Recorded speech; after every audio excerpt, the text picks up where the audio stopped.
আচ্ছা, কালকে যে বাসটা পড়ে গেছে কারণ একটাই, যদি ওর ব্রেকের হাওয়া না থাকে তাইলে, তাছাড়া কোনো কারণ নাই। হাওয়া না থাকে বলতে একটু না যদি থাকলে বলতেন, ব্রেক হবে না। না একটু যদি বলতেন যে কেমন করে হাওয়াটা চলে যায় বা কেমন করে ধরে রাখতে হয়। আচ্ছা। এটা যদি আমি খেয়াল করি মিটারে, তাইলে দুর্ঘটনাটা হবে না। গতকাল ফেরি থেকে বাস উল্টে যাওয়ার ঘটনাটি নিয়ে চিন্তিত পুরো দেশবাসী। সবাই বাসের ড্রাইভারকে দোষারোপ করছে। সে প্রশ্নের উত্তর জানতেই ড্রাইভারকে প্রশ্ন করা হলে সে প্রথমে কথা বলতে অস্বীকার করেন। পরে তিনি যে ভুলের কারণে বাসটি নদীতে পড়ে গিয়েছে তা নিয়ে আলোচনা করেন।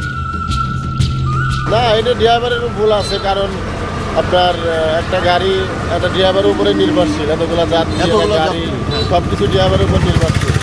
ড্রাইভার একটু খেয়াল হলে সব কিছু শেষ।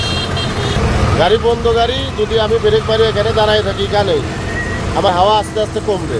যদি আমি মিটারে খেয়াল করি যে আমার হাওয়া কমে যাচ্ছে, তাহলে আমার গাড়ি আমার স্টার্ট করতে হবে হাওয়া উঠানোর জন্য। ও তার মানে ওই গাড়িটা হয়তো স্টার্ট বন্ধ ছিল। বন্ধ ছিল। ও সবাই বলছিল ড্রাইভার নাকি সেখান থেকে পালিয়ে গেছে, কিন্তু আমাদের বিশ্বস্ত সূত্র জানিয়েছে ড্রাইভার নিজেও তখন বাসের ভেতরেই ছিল এবং পানিতে ডুবে সে নিজেও মারা গিয়েছেন। তার পরিবার তার লাশটি মেডিকেল থেকে উদ্ধার করেছে। ড্রাইভারের চিনতেন আপনি? আমরা তো চিনি, রোডে চলি, ড্রাইভারে চিনবো না।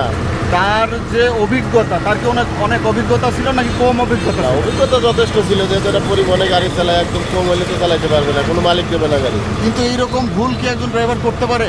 না, এটা ড্রাইভারের ভুল আছে, কারণ আপনার একটা গাড়ি একটা ড্রাইভারের উপরে নির্ভরশীল। এতগুলো যাত্রী, এতগুলো গাড়ি, যাত্রী, হ্যাঁ। সব কিছু ড্রাইভারের উপর নির্ভরশীল। ড্রাইভার একটু খেয়াল হলে সব কিছু শেষ।